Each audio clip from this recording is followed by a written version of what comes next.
Okay, so are you ready to like really dive into this whole world of personal finance problem solving? Yeah. We've got this guide here, and it's really cool. It's all about like how to just grab your finances by the horns, Yeah. and just make those smart money moves. And what we want to do today is really like pull out those juicy strategies, Yeah. the things you can actually walk away with and use. Oh, I love that. Actionable. Yeah. I think that's so important because like we can talk all day about, theory, but you really need those actionable things. Right. Yeah, you can know everything in the world, Right, but yeah. if you can't actually apply it, then what's the point? Exactly. Exactly. So let's start with this guide kind of starts with a big idea. Yeah. Now, before you can solve a problem, you really got to understand it. What's going on with your financial situation. Yeah, it's like being a detective, right? Like Mm. you've got to be curious and figure out, okay, like am I overspending? Am I dealing with unexpected costs? Or is there something deeper, even like an emotional thing that might be impacting the way I'm dealing with money? That's true. Yeah. Yeah, you don't want to just treat the symptom. You got to find the source. Totally, yeah. You wouldn't want to, like, if you had a leak in your roof, you wouldn't just paint over it. Yeah. You'd want to find, where's it coming from? Exactly. You got to find the source of that leak. Yeah. So let's say we've done some digging. We know what's up, and the budget comes in. Yeah. I've always thought of a budget like not as a restriction, but like giving yourself permission to spend. Does that make sense? Yes, completely. It's like it's your spending roadmap. Right. It's not a straitjacket, Right. right? It's like, okay, this is, if I do this, if I spend this much here, then I get to spend this much over here. Exactly. Yeah. And it helps you prioritize, Mhm. It helps you see, okay, where's my money going? Am I aligned with my values? Am I, do I need to shift things around? Yeah. And like, where it's all going. Instead of just being like at the end of the month, wait, where did all my money go? Exactly. Yeah, Yeah, you're in control. exactly. Okay, so, another thing that like a lot of people we talk to are dealing with is debt. And this guide really kind of gets into like two main methods for tackling debt. The debt avalanche and the debt snowball. Have you heard of these before? Yes, yes. And they're great. And it's so interesting because they're very different approaches, but both effective. The debt avalanche is more like, okay, let's be efficient.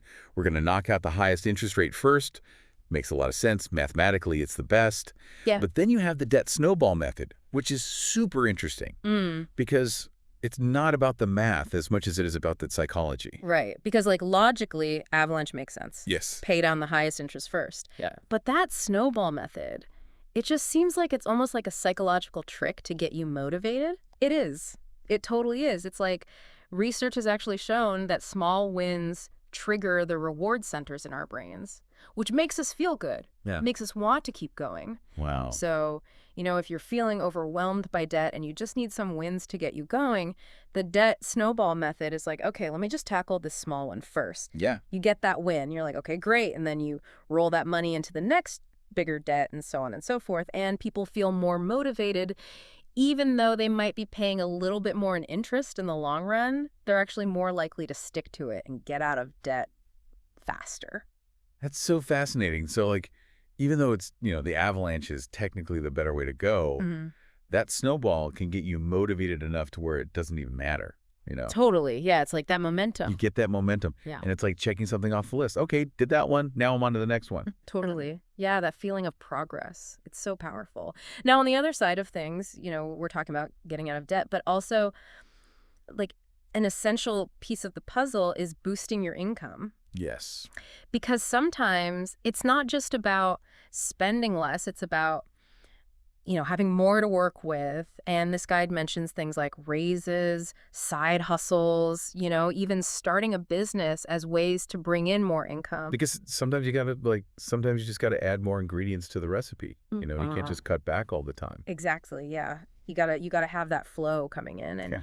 and I think it's about finding what's right for you because, a raise is fantastic, but it might take time. You might have to negotiate.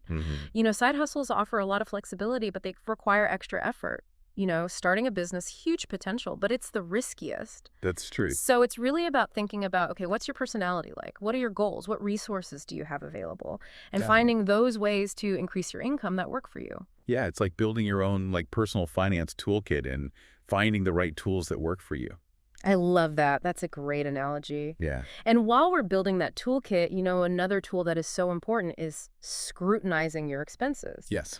This is where, we separate the needs from the wants and we get really creative about saving. Yeah, this is where you get to be resourceful, like negotiating your bills or figuring out which subscriptions you don't actually need, Yeah. becoming a coupon queen. Exactly. It's like all of those little things, they can add up to big savings over time. Oh, yeah. And sometimes, people forget about the power of asking for a better deal. You'd be surprised how much you can negotiate if you just ask. Oh, yeah. It never hurts to ask. Exactly. And, speaking of seeking help, the guide also mentions the value of bringing in professionals when needed. Yes. Because sometimes, we get in over our heads, and it can be really helpful to have someone who's been there and done that. Yeah. Sometimes it's hard to see the forest for the trees when you're in it. Yeah. Exactly. And there are so many fantastic professionals out there, financial advisors, credit counselors, debt management agencies. These people have seen it all. They can give you that objective perspective and advice that's tailored to your situation. And sometimes, I think people are a little hesitant to reach out for help, but there's no shame in asking for help. No, not at all. It's like having a coach in your corner, Yeah. To help you navigate this whole financial game. Exactly, yeah. And speaking of support, the guide also emphasizes, the importance of building a safety net, that emergency fund, having money set aside, so important. Oh, that emergency fund. So important. Think of it like your financial shock absorbers. Yeah. If you hit a bump in the road, you're not completely derailed. You can keep going. It makes those surprise expenses a little less surprising. Exactly. Yeah, because we all know they're coming. Oh, yeah. They always happen. So, instead of being caught off guard, you've got that cushion to fall back on. Now, the last big takeaway from this guide, and this is something that really resonated with me, was the power of knowledge. Yes. The more we understand about personal finance, the better decisions we can make. And the great thing is that information is more accessible than ever before. We've got fantastic books, websites, podcasts like this one. That's right. Online courses. The resources are endless. So there's really no excuse to not be learning and growing your financial literacy. Absolutely. Yeah. Which brings us right back to our deep dive today. Hopefully you've, gotten some actionable insights, maybe even had some light bulb moments, and feel a little bit more confident in tackling those financial challenges. Yeah, and remember, you don't have to do everything at once. Start small. Mm-hmm. Even just one small step in the right direction can make a huge difference over time. That's true. What's one tiny tweak that you can make today that will improve your financial well-being? That's a good question to think about. Well, you've got this. And remember, personal finances don't have to be scary. In fact, getting a handle on them, it can be empowering and even, dare I say it, a little fun. I agree. It's like a puzzle that you get to solve. Totally. And it's your puzzle. It's unique to you. So, yeah. What a journey. It is a journey, that's true.